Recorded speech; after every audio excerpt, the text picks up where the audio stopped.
इससे पहले हमने जाना क्वेश्चन नंबर फर्स्ट के बारे में, और क्वेश्चन नंबर सेकंड का हम लोग शॉर्टकट तरीके से समझा था कि कैसे हमें क्वेश्चन नंबर सेकंड के आंसर देने हैं। आज के वीडियो में हम आप जानेंगे क्वेश्चन नंबर सेकंड के जो पाठ्य वस्तु निर्धारित की गई है उसके सारांश के बारे में। क्वेश्चन नंबर सेकंड जो है 6 नंबर का होगा, जिसमें संदर्भ, व्याख्या और 2 क्वेश्चन पूछे जाएंगे, उसका आंसर देना होगा। जो क्वेश्चन होंगे वो गद्यांश से ही ढूंढ के आपको लिखने रहते हैं। संदर्भ 2 नंबर का होगा, व्याख्या भी 2 नंबर का होगा, और जो प्रश्न पूछे जाएंगे वो 1-1 नंबर के 2 क्वेश्चन पूछे जाएंगे।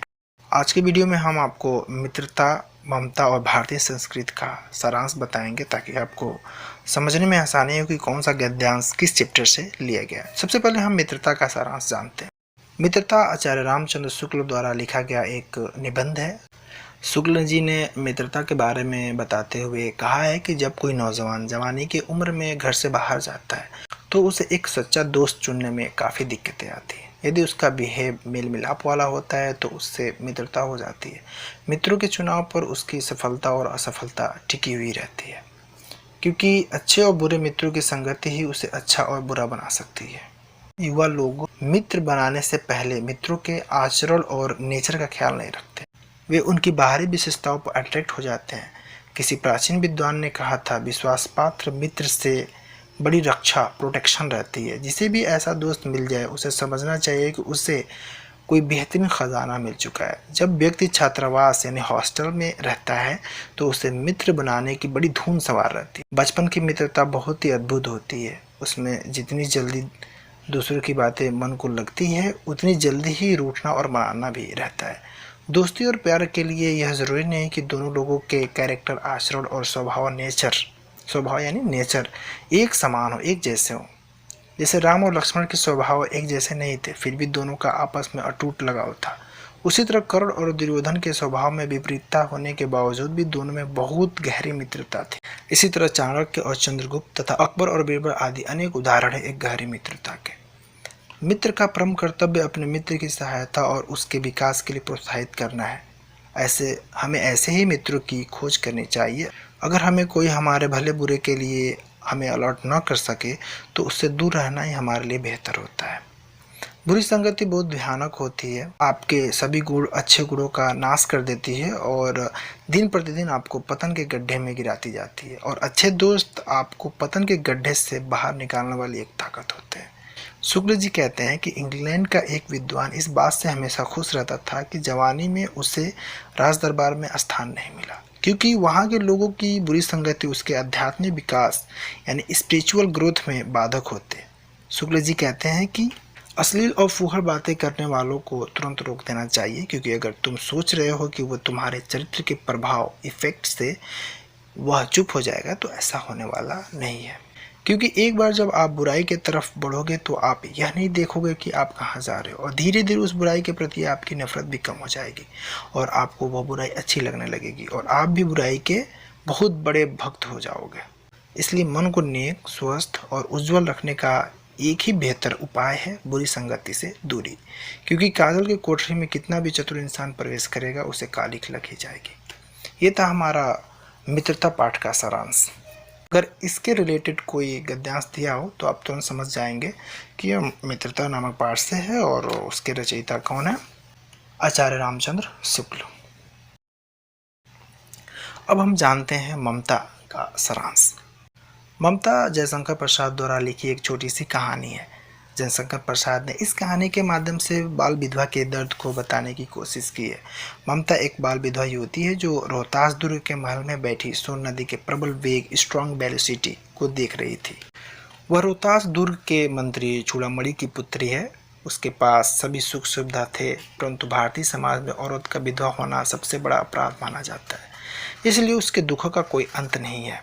तभी चूड़ामणि महल में आते हैं, मगर ममता अपने दुखों से बेसुध थी। चूड़ामणि ममता के दर्द को देखकर चिंतामय हो जाते और वापस चले जाते। कुछ समय बाद वह फिर वापस आए, उनके साथ सेवक चांदी का थाल भी लाता है। ममता उस थाल को देखकर समझ जाती है कि उनके पिता उस मलिक्स की रिश्वत स्वीकार कर ली है।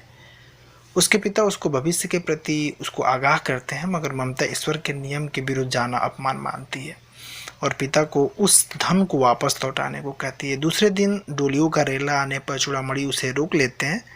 इस तरह से युद्ध होने स्टार्ट हो जाते हैं। युद्ध में चूड़ामणि मारे जाते हैं और दुर्ग पर शेरशाह सूरी का कब्जा हो जाता है। मगर ममता दुर्ग में कहीं नहीं मिलती है, वह दुर्ग से निकल जाती है।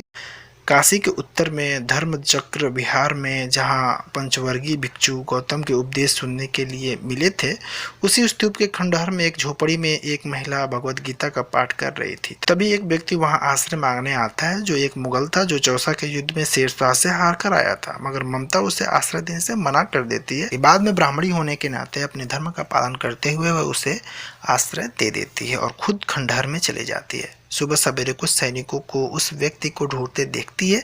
सैनिक चले जाते हैं। मुगल अपने सैनिकों से ममता का घर बनवाने को कहता है। अब ममता 70 वर्ष की वृद्ध हो चुकी है। ममता बीमार है। उसको कई महिलाएं सेवा कर रही थी, क्योंकि वह भी उनके सुख दुख में काम आती थी। अचानक वहां एक घुड़सवार आता है। वो अपने हाथ में एक चित्र लिए रहता है। ममता उसे अपने पास बुलाती है और कहती है कि मैं नहीं जानती कि वो कौन था जिसने मेरी झोपड़ी में आराम किया था। अब मैं इस दुनिया से जा रही हूँ, तुम जो चाहो वो बनवाओ। बाद में अकबर को जब पता चला कि उनके पिता हुमायूं यहीं ठहरे थे और उन्होंने ममता से वादा किया था घर बनवाने को, तो ममता की याद में अकबर ने वहाँ एक अष्टकोण मंदिर बनवाया। अब हम जानते हैं भारतीय संस्कृति का सारांश। भारतीय संस्कृति डॉक्टर राजेंद्र प्रसाद की कृति है, रचना है, जिसमें उन्होंने बताया है कि भारत जैसे धर्मनिरपेक्ष देश में कैसा विविधता में एकता पाई जाती है। वे कहते हैं कि अगर कोई विदेशी भारत के एक छोर से दूसरे छोर की सफ़र करता है तो हमारे देश की विभिन्नता को देखकर कहेगा कि यह देश नहीं बल्कि कई देशों का एक समूह है, जहाँ एक और उत्तर में हिमालय की बर्फ की चोटियां हैं तो दूसरी तरफ दक्षिण की तरफ बढ़ने पर समतल मैदान, फिर विंध्य, अरावली और सतपुड़ा की पहाड़ियां हैं। एक तरफ हिमालय में कठोर सर्दी तो वहीं दूसरी तरफ समतल मैदानों में लू यानी कि गर्म हवाएं, और कन्याकुमारी में सुहावना मौसम भी है। अगर असम में वर्षा 300 इंच तक है तो वहीं जैसलमेर में 2 से 4 इंच मात्र। भारत में सभी प्रकार के अनाज का उत्पादन होता है। यहाँ सभी प्रकार के फल, खनिज पदार्थ और वृक्ष, जानवर आदि पाए जाते हैं। इसी प्रकार यहाँ अलग अलग भाषाएं और बोलियां भी बोली जाती हैं और प्रायः सभी धर्म के लोग भी यहाँ पाए जाते हैं। भारतीय संस्कृति के विशाल सागर में गिरने वाली जाति धर्म भाषा रूपी नदियों में एक ही जल बहता है जो भारत के अस्तित्व को कायम रखता है। हमारे देश में उच्च चरित्र वाले और आत्मिक चेतना से संपन्न महापुरुषों का जन्म हुआ है, जिनके सत्य और अहिंसा का सिद्धांत मानवता के लिए बहुत जरूरी है। भारत में स्थापित प्रजातंत्र से जनता का अपना पूरा विकास करने की आज़ादी है। भारत संस्कृति का मूल आधार अहिंसा है और अहिंसा का दूसरा रूप होता है त्याग। हिंसा का दूसरा रूप स्वार्थ है, जो भोग के रूप में हमारे सामने आता है। भारत में सभी धर्म और संप्रदाय के विकास की आज़ादी है। भारत कई देशों के संस्कृति को अपने में मिलाया और उनमें घुल मिल गया है और देश और विदेश में एकता, संप्रभुता, भाईचारा कायम किया है। भारत ने कभी किसी देश पर अत्याचार नहीं किया, बल्कि दिल से जीतकर अपना प्रभुत्व बनाया। यहाँ साम्राज्य बने और समाप्त हुए, संप्रदाय का उत्थान और पतन हुआ, मगर हमारी संस्कृति पर इसका कोई असर नहीं हुआ। बुरे दिनों में भी यहाँ बहुत से विद्वान हुए। अंग्रेजों का हुकूमत होने पर भी यहाँ गांधी, रविंद्र, अरविंद, रमन जैसे विद्वान लोगों का जन्म हुआ, जो सारे संसार के लिए एक आइडियल बन गए। हमारे देश के प्राण और जीवन रेखा देश में व्याप्त सामूहिक चेतना है, जो नगर, गांव, प्रदेश और संप्रदाय, वर्ग, जातियों को एक सूत्र में बांधती है। अब हमें अपने देश में उन अन्यायों और अत्याचारों को नहीं दोहराना है जो संघर्ष को जन्म देती है। हमें अपनी ऐतिहासिक, नैतिक और सांस्कृतिक चेतना के आधार पर अपनी आर्थिक व्यवस्था को मजबूत करना है। हमारे अंदर खुद के विकास से ज़्यादा जन कल्याण की भावना होनी चाहिए। आज विज्ञान के विकास के फलस्वरूप व्यक्ति के हाथ में अतुलनीय और अद्भुत शक्ति है, जिसका इस्तेमाल व्यक्ति के उत्थान और पतन के लिए होता है। इसलिए हमें जन कल्याण की भावना को जागृत करना ही होगा। वर्तमान में प्रत्येक प्रादेशिक भाषा की सुंदर कृतियों को देवनागरी हिंदी भाषा में प्रकाशन हिंदी साहित्य संस्थानों को करवाना चाहिए। दूसरी तरफ एक ऐसी संस्था की स्थापना भी करना जरूरी है जो इन सभी भाषाओं को देवनागरी में अनुवाद कर सके। साहित्य संस्कृति का एक रूप है। इसके अलावा गान, नृत्य, चित्रकला आदि इसके दूसरे रूप हैं। भारत इन सभी कलाओं में एक रूपता के द्वारा अपनी एकता को प्रदर्शित करता है। भारत के विषय में शाहजहां ने भी एक किले पर खुदवाया है। यदि पृथ्वी पर कहीं स्वर्ग है तो यही है और यही है। और यह ख्वाब यानी स्वप्न तभी संभव होगा जब जमीन के सारे इंसान अहिंसा, सत्य और सेवा को अपना आदर्श मानने लगेंगे।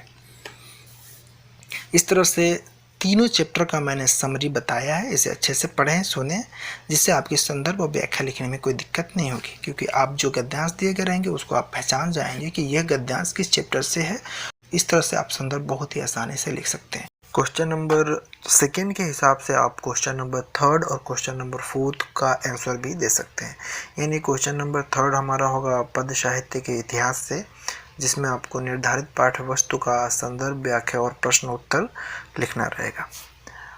पद्य साहित्य का निर्धारित पाठ्य वस्तु है सूरदास, तुलसीदास, रामनरेश त्रिपाठी, सुमित्रा नंदन पंत और सुभद्रा कुमारी चौहान।